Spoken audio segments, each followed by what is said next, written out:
Hey guys and girls, so beautiful day out today. I meant to record this yesterday, and actually I did record a video yesterday, but it was really cold and a little windy, so there was a lot of interference with the sound when the wind blew. So I'm re-recording what I recorded yesterday. So I wanted to share with you something that happened yesterday morning, and then some thoughts that just have been kind of bouncing around in my head over the last couple of days or weeks. So yesterday morning I went to the gym, as I usually do, at about 5:30 in the morning, and by some strange coincidence ran into a couple that are Jehovah's Witnesses. The woman I knew growing up, she was always really close to my family when I was younger. And then, you know, she moved to other congregations, so we kind of lost touch, but have always kind of been acquainted and every now and then cross paths. So this particular gym that I go to is now about a half an hour or so away from where I used to live. So first I ran into her husband. He came out of the locker room and he was asking what I was doing there. I told him that I had moved to the area. So he asked, was I going to the local congregation there in this new area? And I said no. He said, well, are you still going back to your old congregation? I said, no, I just haven't been going. And he's like, oh, that's sad. I'm sorry to hear that. And he says, what's going on? And I said that, you know, I had been doing some research. There was a lot of things recently in the news about child sexual abuse that were kind of bothering me. And just, you know, certain things that just did not settle good about the organization, and so I haven't been going. And he said that I should give his wife my number and just talk, and that I should talk to somebody. And I said, yeah, you know, I'd be willing to talk, but that doesn't necessarily mean I'd change my mind. And I said that she actually should have my number because I had given it to her a while back. So then a little while later, she pops out of the locker room, says hi, gives me a hug, it's good to see you. And she says the same thing, that she'd like to exchange numbers to share pictures of the sunset with me. Well, that's what she had given me her phone number for 2 years ago, to share pictures of a sunset. So in all that time between the last 2 years, I hadn't gotten one picture of a sunset while I was still a good little Jehovah's Witness, so to speak. But oddly enough, not less than an hour after I got out of the gym, of course, I promptly got 4 pictures of sunsets from her, and I didn't reply to the message, as you obviously would have gathered, that I'm not really interested in connecting and having somebody counsel me and bring me back to Jehovah and to the fold, so to speak. But running into them kind of really solidified some of the thoughts that I've been having and feelings that I've been having over the last few days and weeks. So as many of you know, I haven't been disfellowshipped or disassociated officially by the congregation, yet none of my family have reached out or attempted to reach out to me, either by phone, email, text, or any other way. And actually 3 of my family members that I know of have blocked me on social media. My younger sister, who I have no problem avoiding me. I don't have any interest in being contacted by her at all. My older sister and one of my nieces is blocking me, my oldest niece. So that breaks my heart. I did send my brother-in-law, my niece's dad, a message on Facebook, you know, out of respect for him as the head of his household, and not trying to like usurp his authority over whether or not his family speaks to me. I reached out to him, and sorry, I'm shifting, my knees are kind of bothering me, kneeling for this video. But I had reached out to him and just said that I hope everybody in the family is doing well. I miss everyone, and please give everyone my love. Well, he had seen the message, because you can see when somebody's little emoji icon moves that they've read your message, but he didn't reply to me. So unfortunately, No contact from them, and it breaks my heart, but I understand that's what they've been taught, that's what they know, so that's what they do. And I just keep hoping that that will change eventually at some point. I hear other people's stories that it's changed, so it keeps me hopeful. Besides my brother-in-law, I really haven't attempted to call, text, or email anybody from my end towards them. And I've kind of been thinking or debating whether it's because of not wanting to have that conversation with them, having them tell me how much I'm hurting Jehovah and that Jehovah's upset with me, I'm making him sad, like Brother Let would say, or am I, on the other hand, is it apprehension because I know that they're afraid of talking to me because I might challenge their faith or start giving them my apostate thoughts and ideas. But no joke, I think that they could, I hold back because I think they could be possibly intimidated by my reasonings. So for that reason, I don't reach out to them because they don't want to have that conversation with me. So I don't really know, but I actually had wrote myself a little outline, and I thought this thought process was kind of profound. It said, I can't settle on whether I hold out of apprehension that it will ignite a conversation. I don't want to have one where they're telling me that I'm making Jehovah sad and Satan is deceiving me, or if it's because I know how afraid they are to hear from me and have me challenge them to justify supporting the organization that fights for their right to protect criminals and sexual offenders, that demands adherence.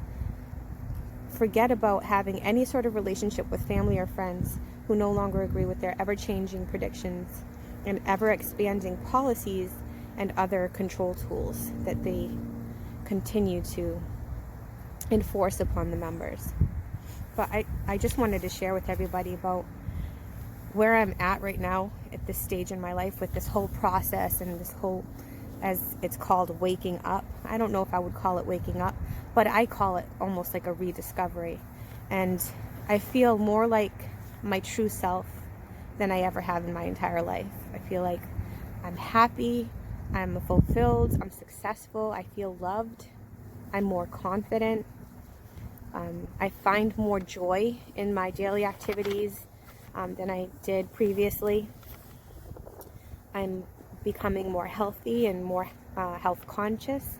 I'm in the best shape that I've ever been as far as weight and body proportion.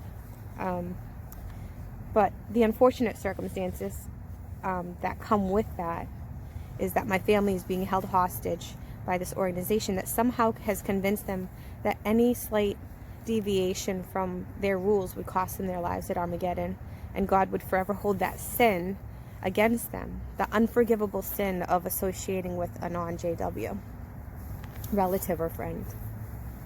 So the other day, my friend Allie on her channel, Allie's Big Toe, highly recommend you check out some of her videos. I'll post her link down below. She had a newspaper article written about her and several other friends and associates of hers that are experiencing shunning and the organization's practice of shunning. So rather than put my comment on her actual video post, I wanted to share some comments through my video that I found interesting throughout her article. So I will post a link to the article below as well. But first, I did want to say, first and foremost, Allie was one of the first channels that helped me kind of put both feet on the ground with this process of coming out of the organization, and really kind of emboldened me to move forward with the process. There was a lot of apprehension and fear of the unknown and fear of what I would be losing, but she helped me kind of strengthen myself. I admire her boldness and her bravery to speak out so much, as she did with this article about the wrongness of the practice of shunning, and whether the witnesses want to call it shunning or not.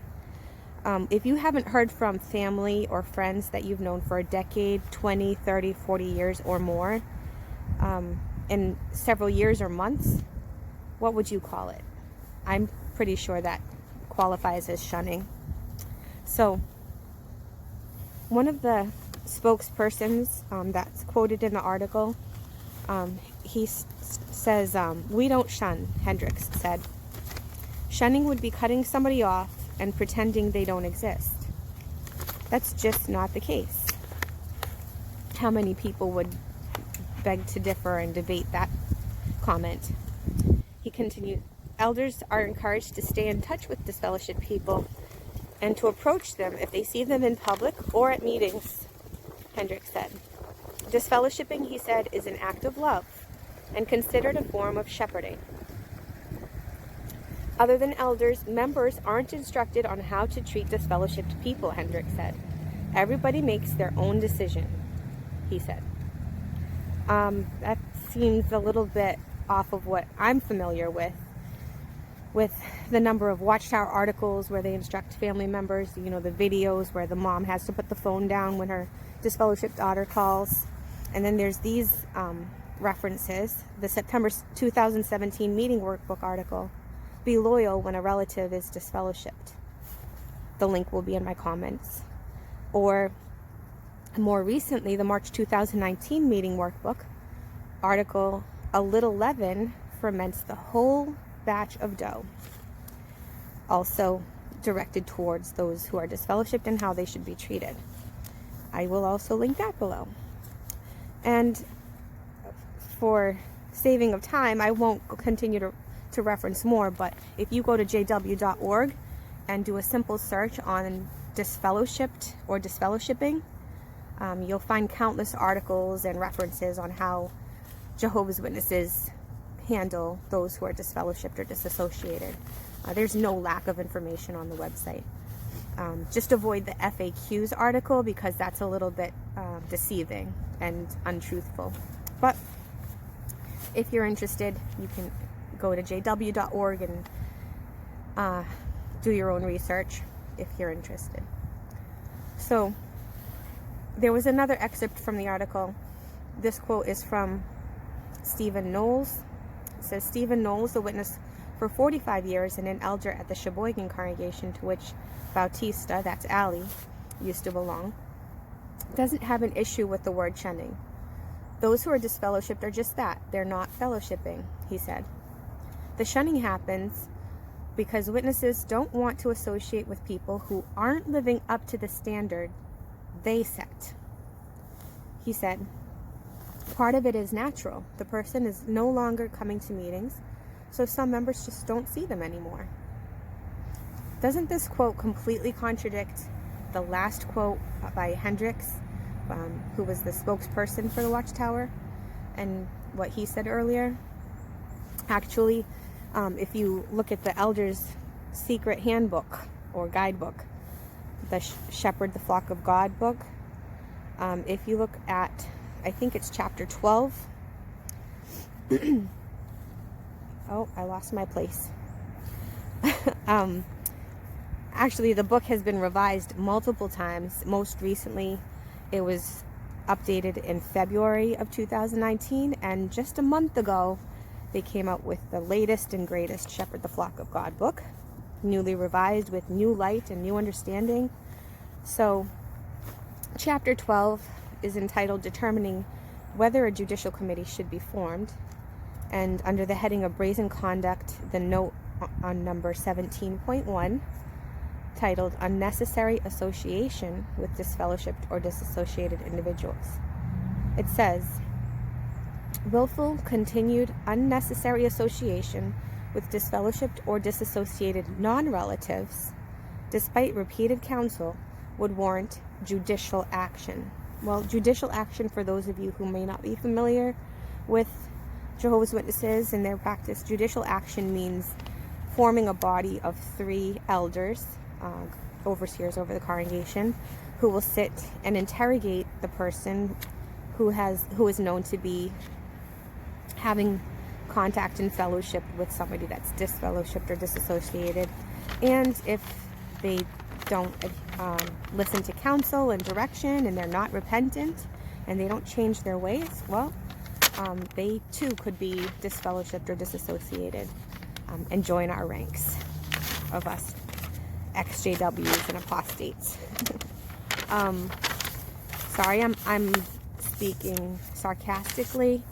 It's hard for me to wrap my brain around being part of that, but I don't look at it as a negative thing. I just think it's sad that it's a negative, a label that brings negative connotations from that community. If the section in the elders book continues, if a publisher in the congregation is known to have unnecessary association with disfellowshipped or disassociated relatives who are not in the household, elders should use the scriptures to counsel and reason with him. Review with him information from the Remain in God's Love book, page 241. I think that's something as part of the appendix, if I'm not mistaken. If it's clear that the Christian is violating the spirit of the disfellowshipping decree in this regard and does not respond to counsel, he would not qualify for congregation privileges, such as cleaning the bathroom, for example, which require one to be exemplary. He would not be dealt with judicially unless there is persistent spiritual association, or he persists in openly criticizing the disfellowshipping decision.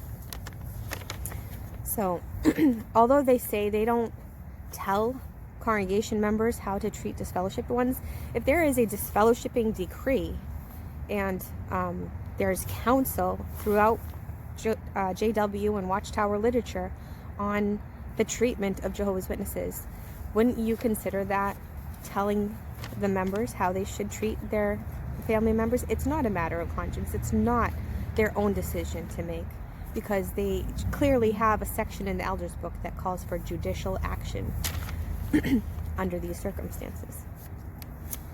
There was also a woman in Allie's article by the name of Cindy Wright, who I could really relate to as far as what she said about her contact with her family. It says, Wright, 50, is originally from Missouri and hasn't been a witness for 12 years. She was disfellowshipped twice, but the third time she separated from the church, it was her choice. She severed ties by writing a disassociation letter, quoting several Bible passages, telling her church leaders not to contact her or her children. Part of her reason that she had rejoined the religion before disassociating was because she wanted her family members, who are devout witnesses, to speak to her again. They would cut off communication with her when she was disfellowshipped and talk to her again when she was reinstated. It's like a light switch, she said. Occasionally, one of Wright's sisters will update her on their dad's health, but the rest of her family won't speak to her. I love my family. I wish I could talk to them every day, Wright said. Just reading that, I thought to myself, it's so sad, and it really breaks my heart. I can't even imagine, after so many years and so many decades of this being a religion that draws people and professes to teach people how to love and excel at it, how this particular practice of disfellowshipping, they don't see how manipulative that is. Somebody no longer in their heart agrees with the policies and doctrines and changing predictions and rules of this organization. It's emotional blackmail to force them to come back to the organization. The only thing that they can do to get connected to their family again is to come back into the folds of the congregation. And it's just so manipulative and so horrible. And like, the only term I can think of is emotional blackmail. It's the only appropriate term for this practice. And I just feel like our voices on this side, on the receiving end, our voices need to be louder and stronger. I think we need to embolden ourselves, and I'm speaking for myself. I know I have to be a little more assertive, a little more aggressive, and trying to make this change, not letting them exercise this type of control over our families and friends. One thing the JWs pride themselves on, this is like another side thought, kind of deviating from the subject now, but JWs pride themselves on their growth or increase among the organization. They usually report an average of about 1 to 2% increase. So that's about 85,000 to 170,000, give or take, every year that they're reporting joining the folds of Jehovah's Witnesses. But if you think about it, you think of how many people, just in this year alone, in the last few months, how many new pop-up XJWs or PMOs or faders you've seen posting videos. And that's just those that want to share their stories through Facebook. There are some, or through YouTube, there are some that are probably doing the same thing quietly and keeping it to themselves. But if you think about the numbers that they report annually as an organization, are they including all of those PMO, POMI, POMO JWs who haven't officially disfellowshipped or disassociated, that are still technically on the books, considered an inactive Jehovah's Witness?